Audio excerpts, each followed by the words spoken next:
Walillahil hamd. Alhamdulillahilladzi ja'ala hadzal yawm idan lisairil muslimin liyukmilul 'iddata wa liyukabbiru 'ala ma hadahum wa la'allahum yashkurun. Asyhadu an la ilaha illallah wahdahu la syarika lah wa asyhadu anna Muhammadan 'abduhu wa rasuluhu la nabiyya ba'da. Allahumma salli wa sallim wa barik ala hadzal nabiyil karim Muhammadin wa ala alihi wa sahbihi wa ummatihi ajma'in. Amma ba'd. Ya ayyuhal ikhwah, ittaqullaha haqqa tuqatih yarhamuhum birahmatihi wa yaghfir lakum dzunubakum wa yudkhilukum jannatihi allati tajri min tahtihal anhar wa dzalikal fawzul 'azim. Allah Ta'ala fil Qur'anil Karim walitukmilul 'iddata walitukabbirullaha 'ala ma hadakum wa la'allakum tashkurun. Kaum muslimin dan muslimat jamaah Idul Fitri rahimakumullah. Ketika matahari akhir Ramadan terbenam dan hilal 1 Syawal muncul di ufuk barat, umat Islam seluruh dunia seketika merasa sedih bercampur gembira. Suka dan duka berbaur dalam hati, berkecamuk dalam jiwa, bergejolak dalam kalbu. Bagi kita umat Islam yang beriman, berpisah dengan bulan suci Ramadan terasa sebagai perpisahan yang amat berat dan seolah akan membuat kita tak kuasa untuk meneteskan air mata, sebab tidak ada jaminan kalau kita akan bertemu lagi bulan Ramadan tahun depan. Oleh karena itu, beruntunglah bagi orang yang telah melaksanakan puasa dengan sempurna pada siang hari di Ramadan, serta melaksanakan pula sholat tarawih pada malam-malamnya. Begitu pula sebaliknya, alangkah ruginya bagi orang yang menyia-nyiakan bulan suci Ramadan, membiarkannya berlalu begitu saja tanpa mengisi dengan berbagai macam amalia. Allahu Akbar, walillahil hamd. Kini yang dicita telah tiba, yang dikenang telah datang. Hari Raya Idul Fitri telah hadir di tengah-tengah kita. Hari ini adalah hari kemenangan bagi orang muslim, hari kegembiraan bagi orang yang beriman, hari untuk saling memaafkan bagi yang memiliki dosa, hari pengobat rindu bagi mereka yang berada di perantauan, serta hari untuk berbagi buat orang-orang yang diberikan kelebihan harta oleh Allah Subhanahu wa Ta'ala. Hari ini dikatakan sebagai hari kemenangan karena sebulan penuh kita telah berupaya untuk mengendalikan musuh yang besar yang ada pada diri kita sendiri, yaitu nafsu. Nafsu memang harus dikendalikan, sebab bila nafsu diperturutkan maka akan membawa manusia pada kerusakan dan kejahatan, sebagaimana firman Allah Subhanahu wa Ta'ala, wa ma ubarri'u nafsi innan nafsa la'ammaratun bisu illa ma rahima rabbi inna rabbi ghafurur rahim. Dan aku tidak membebaskan diriku dari kesalahan, karena sesungguhnya nafsu itu selalu menyuruh kepada kejahatan, kecuali nafsu yang diberi rahmat oleh Tuhanku. Sesungguhnya Tuhanku Maha Pengampun lagi Maha Penyayang. Karena nafsulah anak durhaka kepada orang tuanya, disebabkan oleh nafsu suami istri sering cekcok. Akibat menuruti nafsu, seseorang dengan tetangganya sering berlaku jahat. Karena dikuasai nafsu, seseorang menjadi serakah, iri hati, dendam, sombong, dan takabur. Masyarul muslimin muslimat rahimakumullah, kita harus selalu mawas diri pada musuh terbesar kita, yakni hawa nafsu.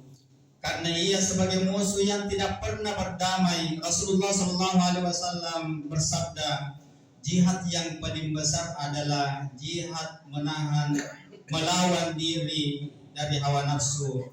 Di dalam kitab Mazahibul Fit Tarbiyah diterangkan bahwa di dalam diri setiap manusia terdapat nafsu atau naluri sejak ia dilahirkan, yakni naluri marah, naluri pengetahuan, dan naluri syahwat. Dari ketiga naluri ini, yang paling sulit untuk dikendalikan dan dibersihkan adalah naluri syahwat. Hujjatul Islam Abu Hamid Al-Ghazali berkata bahwa pada diri manusia terdapat 4 sifat. 3 sifat berpotensi untuk mencelakakan manusia dan 1 sifat berpotensi mengantarkan manusia menuju pintu kebahagiaan. Pertama, sifat kebinatangan atau bahima. Tanda-tandanya menghalalkan segala cara untuk mencapai tujuan tanpa rasa malu. Kedua, sifat puas atau subuhiyah. Tanda-tandanya banyaknya kezaliman dan sedikit keadilan. Yang kuat selalu menang, sedangkan yang lemah selalu kalah meskipun benar. Ketiga, sifat syaitaniyah. Tanda-tandanya mempertahankan hawa nafsu yang menjatuhkan martabat manusia. Jika ketiga sifat ini lebih dominan adalah lebih mewarnai sebuah masyarakat atau bangsa, niscaya akan terjadi sebuah perubahan tatanan sosial yang sangat mengkhawatirkan, di mana keadilan akan tergusur oleh kezaliman. Hukum bisa dibeli dengan rupiah, undang-undang bisa dipesan dengan dolar. Sulit membedakan mana yang hibah, mana yang suap. Penguasa lupa akan tanggung jawabnya. Rakyat tidak sadar akan kewajibannya. Seluruh tempat akan dipenuhi oleh keburukan, dan kebaikan menjadi sesuatu yang terasing. Ketaatan akhirnya dikalahkan oleh kemaksiatan, dan seterusnya. Sedangkan satu-satunya sifat yang membahagiakan adalah sifat rububiyah, ditandai dengan keimanan, ketakwaan, kesabaran yang telah dibina sepanjang bulan suci Ramadan. Orang yang dapat mengoptimalkan sifat rububiyah di dalam jiwanya, niscaya jalan hidupnya disinari oleh cahaya Al-Quran. Perilakunya dihiasi budi pekerti yang luhur atau akhlakul karimah. Selanjutnya ia akan menjadi insan muttaqin, insan pasca Ramadan yang menjadi harapan dan dambaan setiap orang muslim. Insan yang dalam hari raya ini menampakkan 3 hal sebagai pakaiannya, yaitu menahan diri dari hawa nafsu, memberi maaf, dan berbuat baik pada sesama manusia. Sebagaimana firman Allah Subhanahu wa taala, wal kaziminal ghaiz wal 'afina 'anil nas wallahu yuhibbul muhsinin. Dan orang-orang yang menahan amarahnya dan memaafkan kesalahan orang, Allah menyukai orang-orang yang berbuat kebajikan. Allahu Akbar walillahil hamd. Seiring dengan berlalunya bulan suci Ramadan, banyak pelajaran hukum dan hikmah, faedah dan fadilah yang dapat kita petik untuk menjadi bekal dalam mengarungi kehidupan yang akan datang mulai saat ini sampai 11 bulan ke depan. Hendaknya kita mengimplementasikan hasil pendidikan dan pelatihan yang kita peroleh selama Ramadan, yaitu dengan mempraktikkan hikmah yang terkandung dalam puasa Ramadan. Pertama, membiasakan hidup sabar. Puasa merupakan pengabdian tertinggi, terpanjang waktunya dari sekian banyak ibadah yang kita lakukan untuk menggapai ridha Allah Subhanahu wa taala. Bagi orang yang berpuasa tidak boleh makan, minum, serta bercampur suami istri di siang hari, mulai terbit fajar sampai terbenam matahari. Oleh karena itu, dibutuhkan kesabaran khususnya untuk melaksanakan puasa ini. Hal ini berarti bahwa puasa mendidik dan melatih pelakunya untuk menjadi orang-orang yang sabar. Bersabar menahan diri dari segala yang dilarang oleh Allah Subhanahu wa taala, sekalipun hal itu mengasihkan. Bersabar untuk melaksanakan ketaatan kepada Allah Subhanahu wa taala, sekalipun hal itu sering membosankan. Bersabar untuk membela kebenaran, menjaga nama baik pribadi, keluarga, agama, yang pasti banyak tantangannya. Bersabar ketika ditimpa musibah serta hal-hal yang tidak kita inginkan dengan mengucapkan inna lillahi wa inna ilaihi rajiun. Orang yang bersabar akan memperoleh keberuntungan dalam kehidupannya, baik di dunia maupun di akhirat. Allah Subhanahu wa taala berfirman, "Ya ayyuhalladzina amanu sabiru wasabiru warabitu wattaqullaha la'allakum tuflihun." Hai orang-orang yang beriman, bersabarlah kamu dan kuatkanlah kesabaranmu dan tetap bersiap-siaga dan bertakwalah kepada Allah supaya kamu menjadi orang yang beruntung. 2. Membiasakan hidup disiplin. Dalam berpuasa seseorang dididik untuk makan tepat pada waktunya, yaitu saat berbuka, dan berhenti makan tepat pada waktunya, yaitu pada saat imsak. Orang yang berpuasa dilatih untuk menghargai waktu, berdisiplin, dan memanfaatkan waktu dengan kegiatan ibadah serta hal-hal yang membawa manfaat dan kemajuan dalam kehidupan. Kedisiplinan adalah modal penting untuk mencapai keberhasilan. Jika kita ingin menjadi orang sukses, maka harus disiplin dalam segala hal. Di dunia ini banyak sekali orang yang berhasil meraih kesuksesan, namun kita tidak bisa menutup mata bahwa ternyata jauh lebih banyak lagi orang yang tidak berhasil. Mengapa demikian? Padahal waktu yang diberikan oleh Allah Subhanahu wa taala kepada kita sama, yaitu 24 jam dalam sehari semalam. Dalam Al-Quran surah Al-Asr, Allah sampai bersumpah atas nama waktu demi waktu. Ini sebagai bukti perhatian Allah kepada kita bahwa begitu pentingnya untuk menghargai namanya waktu. Kemudian yang ketiga, yang terakhir, membiasakan diri untuk memiliki kesalehan sosial.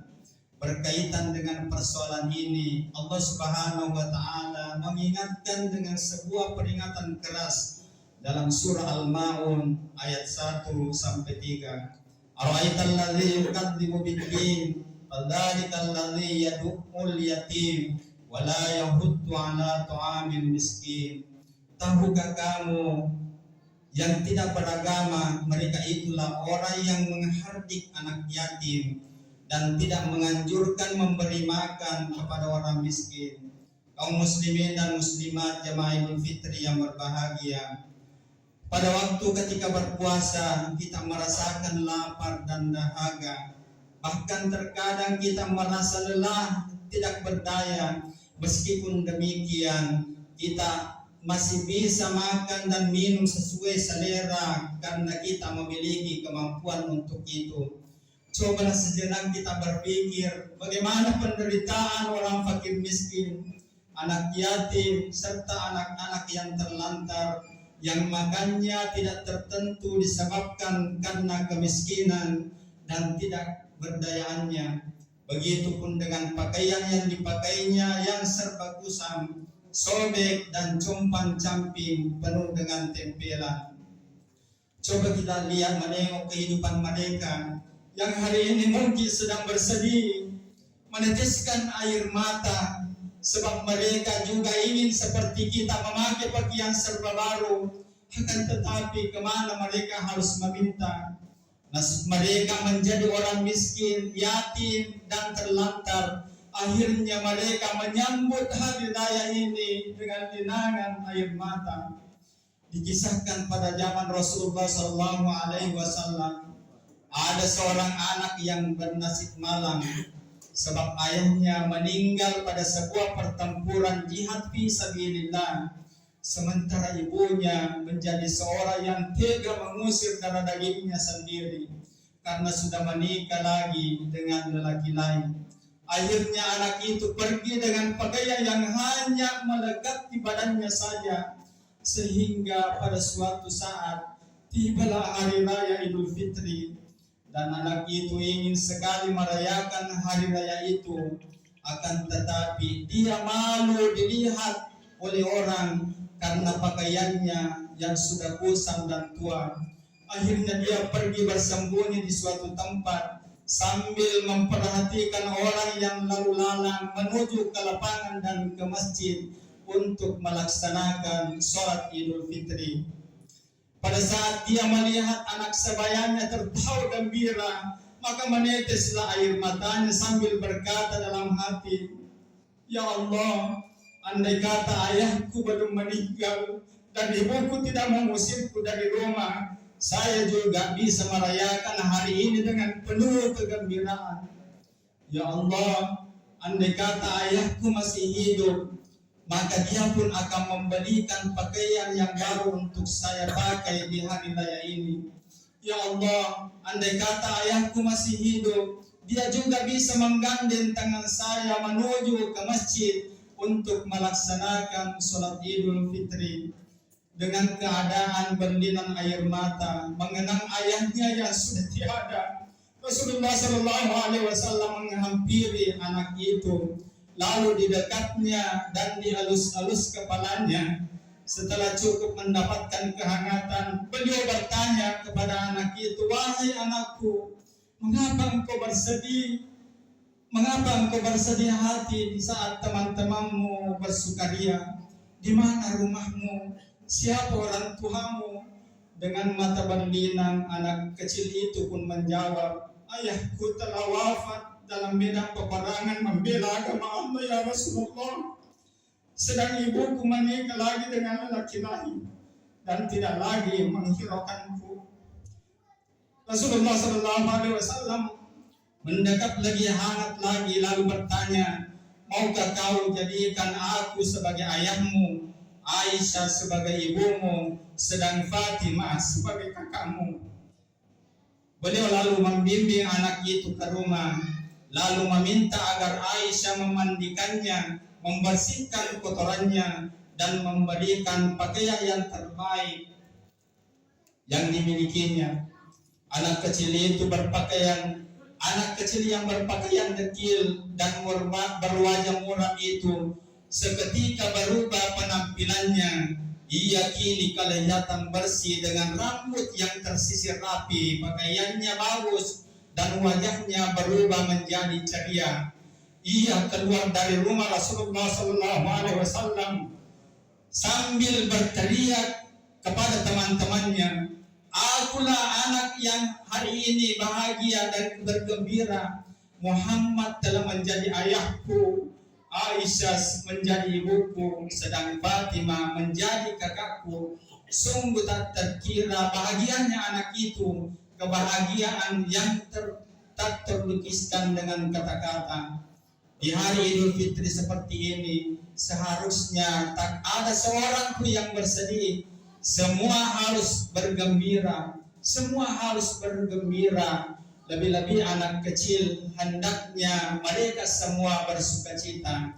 Hadirin rahimakumullah, kalau satu anak yatim saja dapat menghentikan langkah Rasulullah Sallallahu Alaihi Wasallam menuju tempat salat Idul Fitri, sampai anak tersebut turut berbahagia, lalu mengapa puluhan dan ratusan anak yang mengalami nasib yang sama tidak mampu menggerakkan hati kita untuk peduli, menyantuni dan membahagiakan mereka?